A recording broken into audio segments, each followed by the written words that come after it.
So, you want to fight too? One of the very first sentences uttered by Tokita Ohma in Kengen Ashura. Besides being eerily reminiscent of a famous scene from the movie Only God Forgives, it also sets the tone for the rest of the series, the main emphasis of the narrative centering around martial arts encounters, with our eponym hero acting as one of the many fighters risking their life to obtain victory. On top of that, it opens a window into the mind of the man known as the Ashura, as it encapsulates most of his life philosophy and is the deciding trait that makes him a leader among his peers. What most people nowadays call an alpha male, a concept now rendered silly by men so weak that the only tool they have to counter it is their resentment. To them, Ohma would respond, "So, you wanna fight too?" This would not be done in an effort to shame them into submission, but rather serve as an attempt to remind them what it means to be a man, by jolting their ego back into action. If what they feel in that instant is fear instead of aggression, then they know that the problem goes to the very core, as the appropriate answer to provocation isn't cowardice, but pride. This doesn't necessarily mean that you should fight whenever challenged, but rather that you should always entertain that option, which then allows you to decide whether or not to engage in a physical confrontation. To be in full control of your emotions, you first need to accept them. To not become a victim of violence, you must then embrace it first. Running away from your fears, on the other hand, is avoidance, which only reinforces their grasp on you and turns you into a perpetual victim. Being the educated barbarian, a sophisticated savage, that is the way of the fighting Stoic. This peculiar mix of unbridled machismo and Stoic principles is exemplified by Ohma through each of his actions, making him a particularly good example of the type of virtuous masculinity that is lacking representation in Western media, and that most boys are in desperate need of. A thirst that the movie Fight Club brought back to the surface in 1999. By becoming a worldwide sensation that has since become a cultural icon for men around the globe. We need strong role models to become the best versions of ourselves, as they reveal the way that was always our own to walk, but that developed this modern world has since barred us from entering. And strong Ohma is, his word carrying all the weight of the determination that is needed to be your own person in this environment of ours that so fiercely detests independence. Mean everything you say and imbue your sentences with intent, confident in the fact that no one can make you change your mind unless you let them. This doesn't mean that you are never to vary opinions, but rather that you will be the one deciding if and when such an ideological shift occurs, leaving indecisions and meekness aside and focusing on moving through life with a purely unashamed confidence in your choices. Living a simple existence detached from modernity, Ohma leads a life that wouldn't be too far off that of even Diogenes, only eating meat from animals he caught with his own two hands and spending his nights in a rundown mansion with no beds, roof, or heating system of any sort. He is waging war against comfort and refusing all the commodities that some of us have come to accept as not only desirable but also necessary for survival. An illusion birthed from the easy existences brought forth by medical and technological advancements, which have done nothing but spoil us into a submission of sorts, terrified of losing the very amenities that made us soft in the first place. The more you have, the less you are. This is a similar type of lesson to that taught by Tyler Durden, who warned us of the evil of consumerism and preached minimalism as a worthy replacement, rightfully saying to reject the basic assumptions of civilization, especially the importance of material possessions, as the things you own end up owning you. By pushing away those distractions, You not only break free from the money-seeking mindset that would have you spend your entire life accumulating things you don't need to impress people you don't like, but you also make space for what is truly important to you. For Ohma, it's to become the strongest. That's it. Just select a path and stick to it, regardless of what other people think or what society tells you is worthy of pursuit or not. Take a look at this so-called society and the people who fester in it. Do you want to be like them? I think not. Well, the surest way to never let that happen is to just do whatever you want. Not in an effort to be a contrarian, but just as a means to follow your own way. This purity of mind is a key characteristic of the fighting Stoic, who behaves honestly, not only with the world, but most importantly with himself. This will make you keep people around you accountable, as nothing is more insulting to the righteous than those who lie to themselves. Calling out hypocrites for their ideological inconsistencies might not make you very popular with people, but is the surest way to stay true to your ideals. This also requires a discipline of steel on your part, as one shouldn't throw stones from glass houses. Constantly challenging the fortitude of those around you will require impeccable standards in your actions and thoughts, as nothing excites the mediocre mind more than to point the finger at the strong for his perceived wavering. If you don't want to be one of them, you therefore must be tougher on yourself than you are on others. A quirk that characterizes Ohma and allows him to effectively point out self-contradiction. Sticking to his principles makes him attractive in the eyes of his peers, who perceive him to be a man worthy of respect. No one will trust you if you don't trust yourself. That is an essential lesson to learn if you want to become alpha. If we refer to the naturalistic definition of the term, the alpha is not the one that dominates by force, at least not in the long run. He might have gained this position via displays of might, during a fight with the previous holder of that title, but to conserve the crown takes more than just brawn. The leader of a group remains at its helm because of his sound decisions, caring nature, and efforts towards the preservation of the pack, and not just because he fights tooth and nails to conserve his position.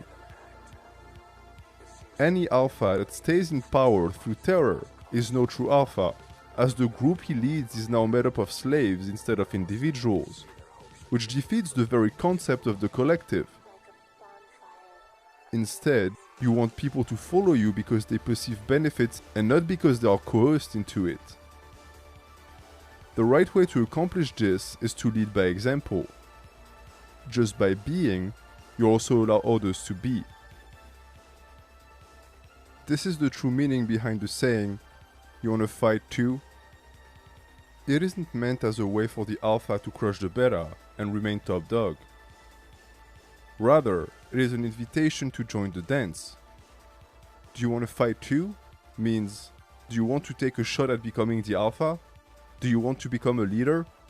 Do you want to be your own person and inspire others to be their own person too? The only type of man who would feel frightened at such an offer is the one that is afraid of his own divinity.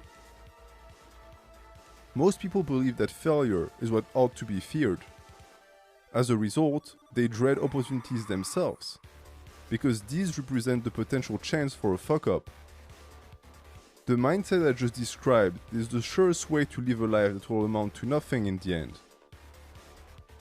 When life asks you if you want to slug it out, your answer should always be yes, because you didn't really have a choice to begin with. This word will throw haymakers at you. It is then up to you to stand up and fight, or just take the beat down and stay prostrated for the rest of your pitiful existence. In the same vein, when Ohma asks you if you want to fight, you answer yes. This is a rare opportunity to reconnect with pain and regain your agency as a man, something that your domesticated spirit would never be able to attain on its own. The dolorous wake-up call of violence comes into your life as a blessing. Too many people have never been punched in the face, and hence have no idea of what it feels like. The dead happens to them in a perilous situation, while being able to handle themselves during an altercation could be the difference between life and death. They will be lost. It is fully possible to exist in this reality while avoiding the real world, what with all the echo chambers and secure bubbles that have been put in place to blind you to the true nature of your societal surroundings. A fight is a reminder that the varnish of politeness that coats human interactions chips away at the first sign of trouble, at which point the one that subsists isn't the kind, but the strong. By way of significance, this means that the only true kindness stems from strength, as one can only be benevolent if he has the potential to be tyrannical. Something like vengeance doesn't even register to the mind of the fighting Stoic, as this would attach an emotional subtext to the act. As Ohma states, there is no point in avenging the dead, as their fate was directly caused by their inability to protect themselves. Rather, a lesson must be learned from their demise, that violence isn't discharged, it is directed, making it neither good nor evil. By not getting mad at his master's death, he demonstrates a practical application of everyday Stoicism, keeping his feelings in check and denying them the reign of his life. Avenging a loved one is not for the sake of the fallen. Rather, it only serves to satisfy the one enacting the vendetta, and not to offer payback for the death of someone who is already long gone, which could be construed as an hedonistic expression of violence. The pursuit of pleasure, which gives birth to consumerism, is of course shunned by Ohma, who cares little about his appearance and clothes, electing to leave his hair long and shaggy, a motif replicated by the members of Fight Club who shave their heads to combat vanity. Such a particular disposition can scarcely be born from a life of comfort and excuses, which is what most of us were birthed into. Ohma, on the other hand, was abandoned in the worst ghetto on earth the second he was weaned, which would be an unavoidable death sentence for 99% of the population. This environment forced him to grow up quickly and absorb life lessons that led to him reverting back to the most animalistic parts of his being at an early age. A state of development that is seemingly diametrically opposed to tame the monster within us to graduate into men. And indeed, the early life of Tokita was the perfect example of an existence driven by instincts, closer in behavior to a wild beast than a human. This bestial portion exists in all of us to be tame. Therefore, any ideology that seeks to ignore it or denies its existence is faulty from the start. It is because the propensity towards violence exists that it can be canalized. And so for us modern men, the goal will be to call back to our now enshrouded shadows for the domestication process to begin, as leaving them buried is as dangerous as letting them run wild, for ourselves or others. Having had to become independent from the start, while arguably not the safest or most nurturing environment for a child, has left Ohma with a strong taste for self-sufficiency, a trait essential to the fighting Stoic, in that it represents an integral part of life as a man. Regardless of what our progressive society says, men are warriors, and they will always be treated as expendable. As such, it is up to you to find and define your own value. Independence isn't really an option, it's a necessity, because the rest of the world will treat you as if you had no use for help. The only valid way to come out of that situation on top is to turn this assumption into a reality. No one cares about men because they ought to care for themselves, and a dependent cannot do that. This is why Ohma refuses handouts, not out of pride or ego, but because he perceives them for the trap that they are. Notice that he also makes sure to include his friend with him, he who was about to succumb to temptation. The relationship between said friend, whose name is Yamashita, and Tokita Ohma is incredibly similar to that of Tyler Durden and his protege, a story I will be telling you another day, as it perfectly demonstrates the transformation of a beta male into a beautiful specimen of alpha. The one key difference is that in this case, Yamashita actually functions as Ohma's employer, which should translate into a certain degree of hierarchical domination. And indeed, this is a very real problem that any wannabe Stoic will encounter. How can you be a good man, aka your own man, if you exist under the domination of a superior? Well, it really depends on if you believe in their superiority or not. You could accept that this person is the reason why you have a job and are able to eat and afford rent. Or you could decide that this is just a natural relationship based on an exchange of services that nets you resources because of your talent and hard work. A slave is only shackled so long as he believes he is one. Once you have freed your mind, concepts such as hierarchies morph back into their true form, that of structures of power that only wait on the back of those who allow it. In Ohma's case, he not only willingly enters that relationship, but he also demands big things from his employer. As an alpha, he can only follow another leader, and so he forces Yamashita to meet his criteria, bettering him in the process. Knowing your worth makes you dangerous, because you are less likely to be preyed upon or manipulated. However, make sure to not feed your ego to the point you become engrossed with yourself, or else you run the risk of becoming the very entity from which the true Stoic seeks to protect himself.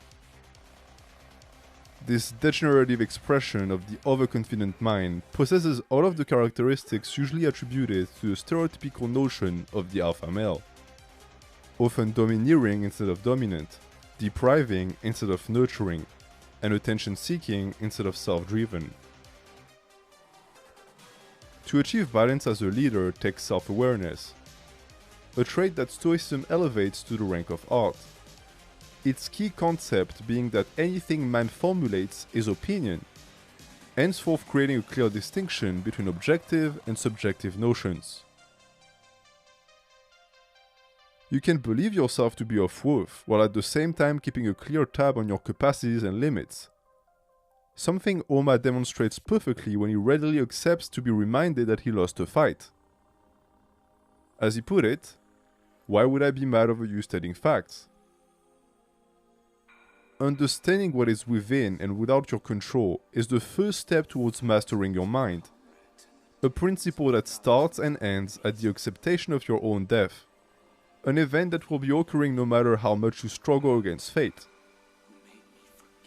Fighting for survival while at the same time maintaining the intimate knowledge that your life will inevitably be claimed is a balancing act that most men never manage to achieve. Either spending their existence fearing its inevitable end, or giving up altogether and sinking into the ideological pit that is nihilism. What they fear is not death itself, but the void that this concept represents, preventing them from reaching the unfathomable freedom that its acceptation brings. I'll ask you one more time. You want to fight too? Do you want to reclaim your life? Do you want to join me in the ranks of the living instead of wasting your life away in the herd of the dead? This is what it means to be an alpha.